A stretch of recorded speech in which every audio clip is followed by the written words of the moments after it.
I feel like I'm really loud. Am I really loud? Okay.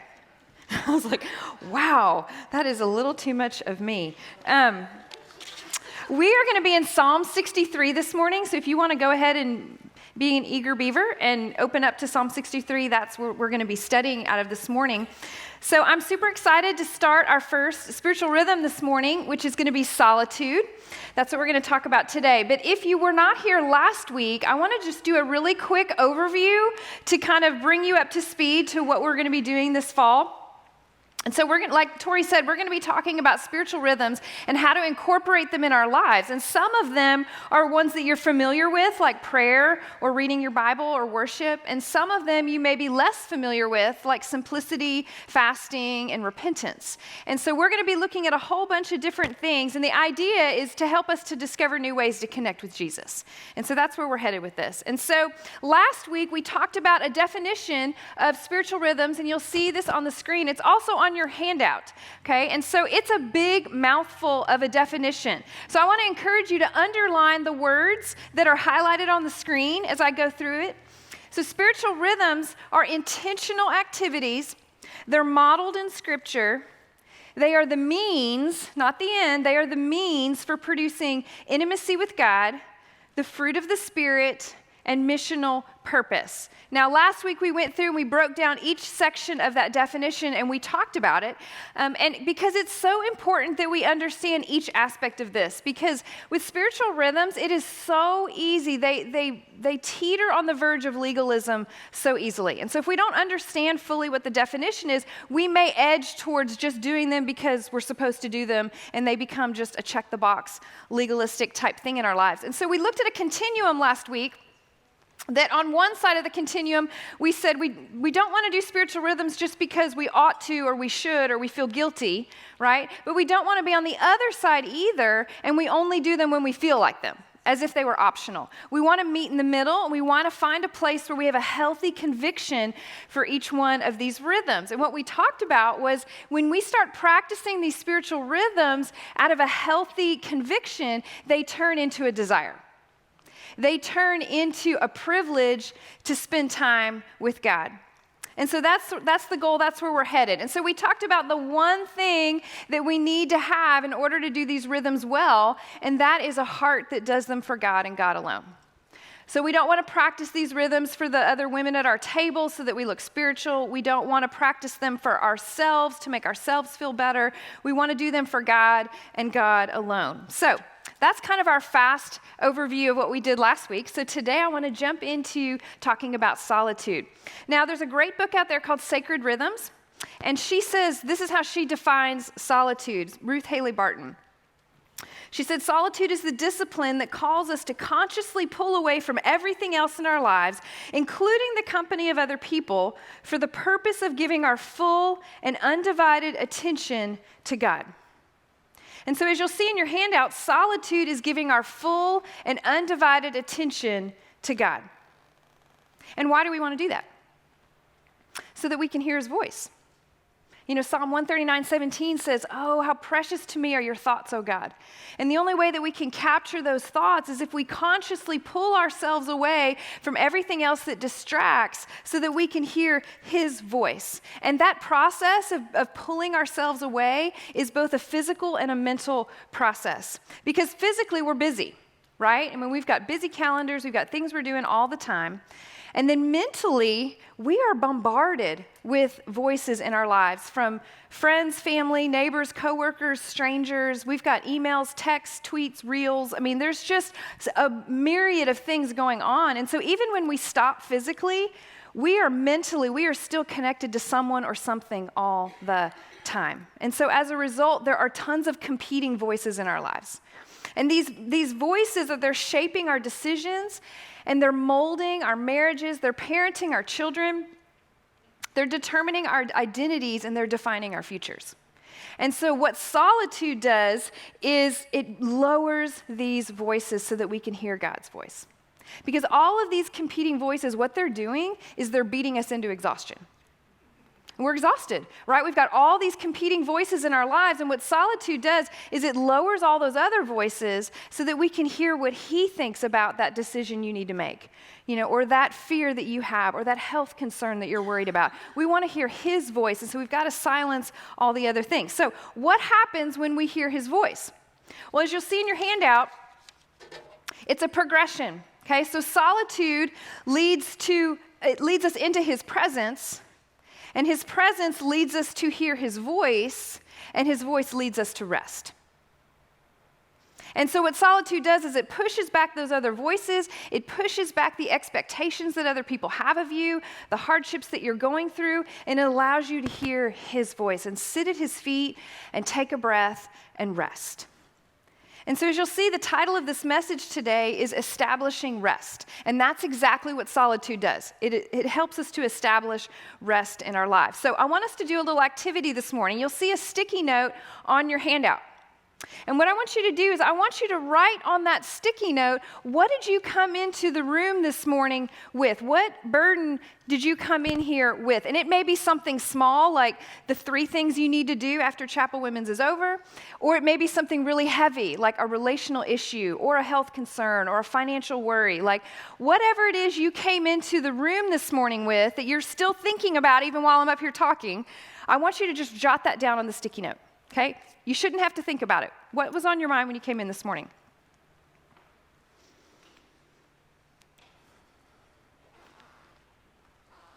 And now I'm going to give you some instructions. We're going to all do this together, but I'm going to tell you what we're going to do.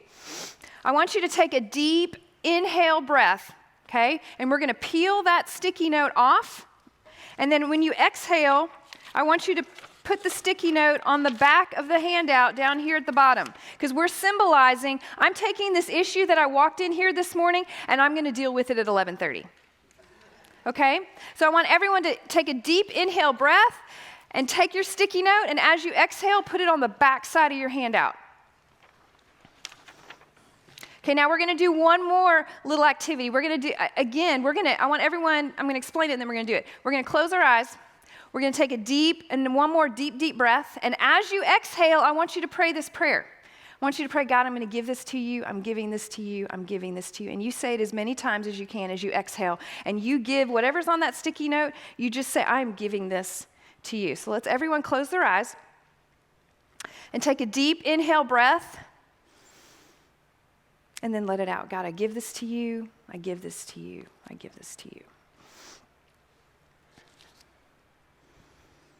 Now, how many of you in this room just experienced just a teeny bit of rest? Just a little bit of respite from whatever it was you walked in here with this morning. Well, my hope is that you tasted of just that little tiny bit of rest. And solitude is best practiced by ourselves with God, right? But you can see that even today in this room full of women, you were able to tap into that rest that comes from God. And so imagine if what you tasted just now is like a spoonful of rest, imagine if it were a plateful or a feastful. And that's totally possible. So let's talk about how we do that. So where do we start with solitude? Well, it's so easy to want to jump to, well, what do I do when I'm in solitude? What do I do when I sit down? Right? But that's actually what we're going to be covering in the weeks to come, because it's in solitude that we pray. It's in solitude that we read our Bibles. And so we're going to be talking about what we do in solitude in the weeks to come. And so because a lot of these rhythms are dependent upon solitude. So as you see in your handout, practicing solitude is essential to many other disciplines. So we want to get this one down because this one's going to help us build on all the other ones. Okay, so practicing solitude is essential to many other disciplines. So in the weeks to come, we're going to talk about what we do.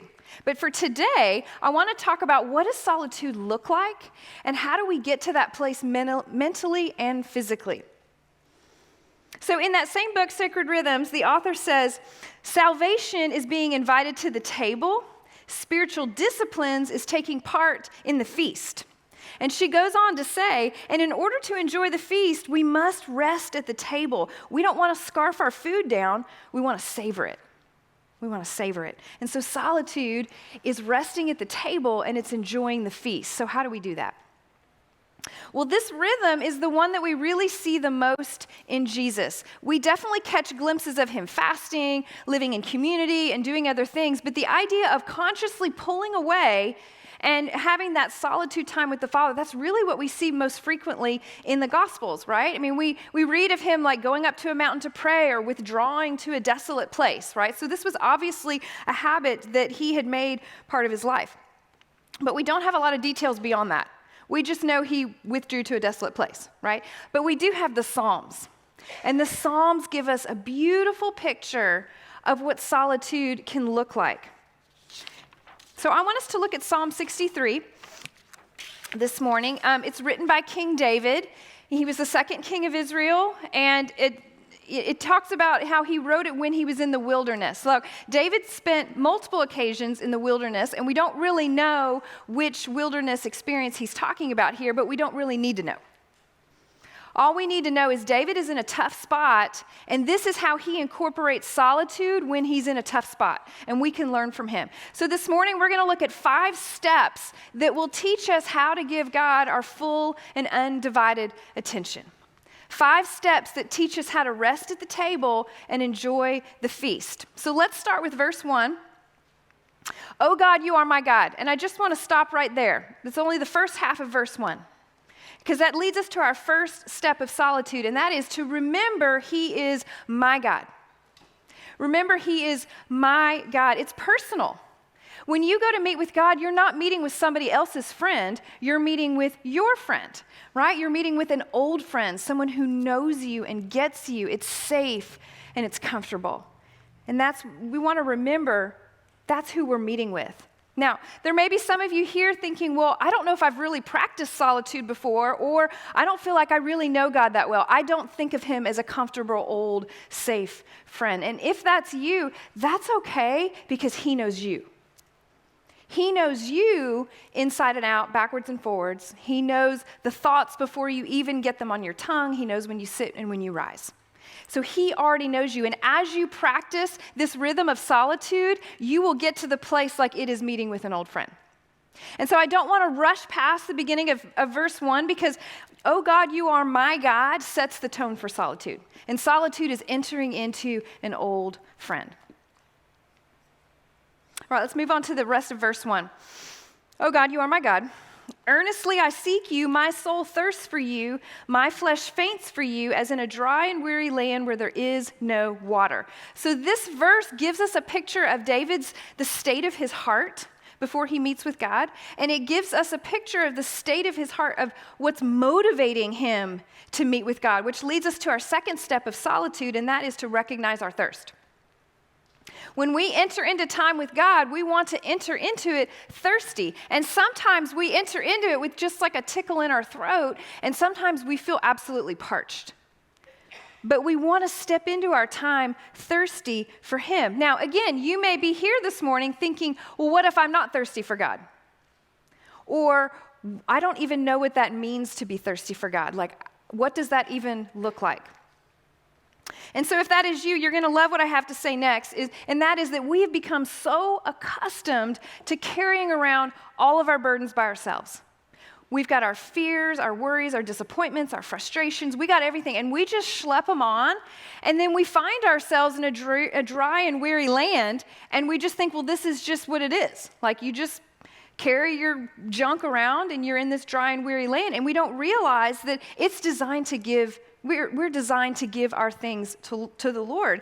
And so the thing is about all these burdens we have, we feel so responsible for them, right? We feel so responsible that it actually feels irresponsible to not think about them, right? Because what's going to happen to that child or that financial worry or that deep longing that I have? If it's not on the forefront of my mind, what's going to happen? And we feel like we have to be carrying it with us all the time.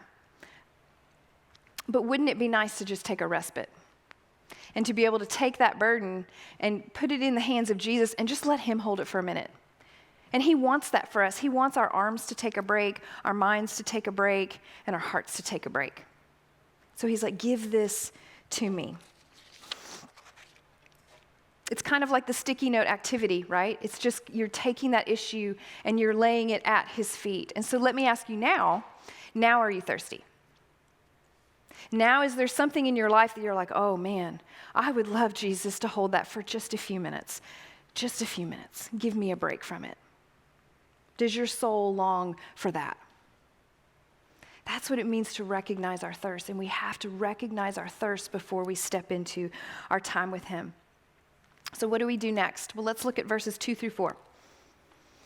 So I've looked upon you in the sanctuary, beholding your power and glory. Because your steadfast love is better than life, my lips will praise you. So I will bless you as long as I live. In your name I will lift up my hands. So David, he is looking upon God. He's gazing, he's dwelling, he's beholding him. That word behold can be consider or inspect, right? And so David is just turning his heart towards him, and he's remembering, your love for me is better than anything I could have in this life. And he's focusing on that. And so let me show you what David didn't do. David didn't rush into his time with God and say, here's my burden, fix it, fix it, fix it. He didn't. He walked in and he slowed down, which leads to our next step of solitude is we refocus our minds. Refocus our minds. We often enter into our time with God thinking about what we need him to do for us, right? We want to open our Bible and we want to find something that will fix today's issue, right? And so we're thinking all about us, and all we want to do when we meet with God is we want God to start focusing on what we're focusing on. We're like, hey, over here, this is what we need to be talking about today. But that's not what David does. David started by entering into his time with him and saying, I'm not going to think about the enemies and my stuff in the wilderness. I'm going to think about you. I'm going to think about your goodness and your faithfulness and your glory, your power, your love, your sovereignty, your greatness, whatever. He just started thinking on him and remembering, oh, wow, your love is better than anything that this life can offer. And so you know what happens when we refocus our minds back on him? It slows us down. And it puts things in perspective, and it gives us a chance to rest at his feet. It gives us a chance to sit and enjoy the feast. And we see this feast in verses 5-6. David says, my soul will be satisfied as with fat and rich food, and my mouth will praise you with joyful lips when I remember you upon my bed and meditate on you in the watches of the night. And so David is saying, man, I am so deeply satisfied by you. And so my question is, how do you go from beholding God and refocusing your mind on him to this deep level of satisfaction? What's happening between A and B? How is David getting there? How does remembering him on his bed, meditating him on the watches of the night, how does that get you to the place where, man, I am satisfied as with the riches of food? And you'll see in your handout, as we refocus our minds on God, we give him our undivided attention. And he speaks. When we think on God, when we reflect on his nature and his character, he speaks to us. Okay, let me give you an example of what I'm talking about. Look at this statement on the screen. God is sovereign and in control, right? That's a character quality of God. That is his nature. So what does that speak to me? Well, it says, therefore, he knows my situation. I'm not forgotten. He is powerful enough to work in it. Do you see how when we reflect on his character, he speaks right back to us? Right? And we can insert our situation in that, right? Let's look at a second example. The Lord is my shepherd. Okay, that's another character quality of God. That's who he is. What does that speak to me?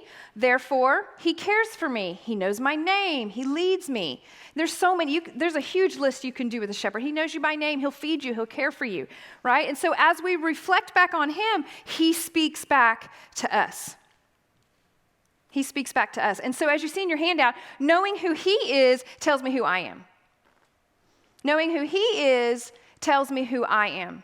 It helps us to reframe it. So as David refocused his mind away from the wilderness and back on God, God spoke to him, which leads us to our next step, which is to receive his care.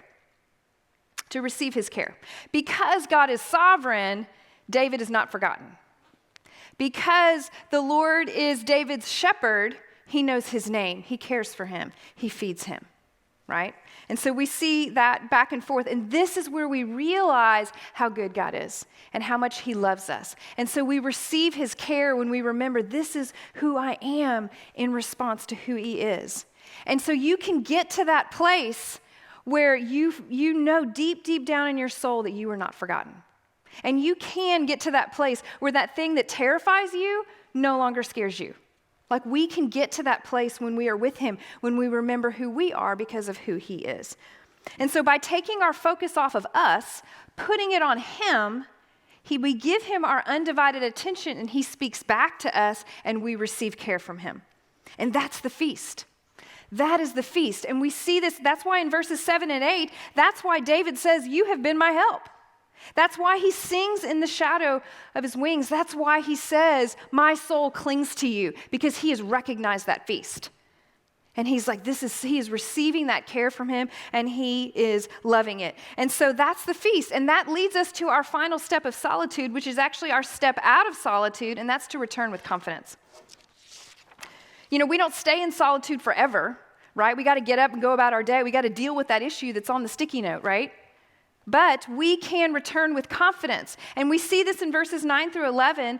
David goes on to say, but those who seek to destroy my life shall go down into the depths of the earth. They shall be given over to the power of the sword. They shall be a portion for jackals. But the king shall rejoice in God. All who swear by him shall exult, for the mouths of liars will be stopped. So, David's enemies, they didn't go away. He just wasn't afraid of them anymore. He was able to handle them with confidence, and we can do the same thing. We can step out of our times of solitude and have that tough conversation, deal with that financial worry, handle that thing at work, and we can do it with confidence. And when that fear starts to creep up in us again, we can say, no, God is sovereign, and I am not forgotten. He is my shepherd. He's taking care of me. And we can combat that fear when it creeps back up. So these steps of solitude that you see on your handout, they are a picture of solitude, and they establish rest in our life. When we enter into our time with God as if he were an old, safe friend, when we recognize our thirst and we give him our burdens and we just let go of them and let him hold them, and then when we refocus our minds back on him, he speaks back to us and we receive his care, and then we step back into our day with confidence. It's a beautiful picture of rest, and it is a gift. Solitude is a gift that God gives us. So Donald Whitney, in his book, Spiritual Disciplines for the Christian Life, says, discipline without direction is drudgery. We have to know where each one of these spiritual rhythms is going. Otherwise, they're just going to become the check the box. They're going to become drudgery. And solitude leads us to rest. That's where we're headed. And the more we practice it, the more we establish that in our lives. Now, this week, I've given you 3 solitude activities that you can do, and it's on the second handout below. Okay, now do you have to do all 3 of them this week? No. Do you have to do all 3 of them ever? No. If you have already established the rhythm of solitude in your life and you're like, I don't need that, that's fine.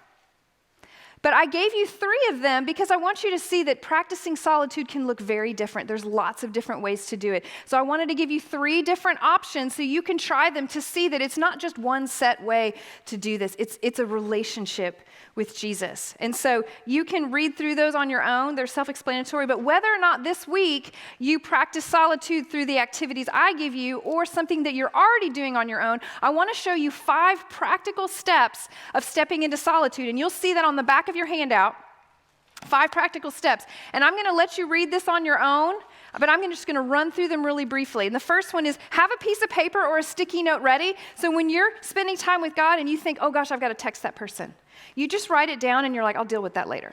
Okay, so have a piece of paper ready to put your thoughts that come, and you can deal with them later. Number 2, don't use your phone. Figure out how to do it without your phone. Okay, number 3, have all of your materials ready so that you're set and you can sit with him. And the 4th one's really big. Put a big star by that. Don't discount the writing.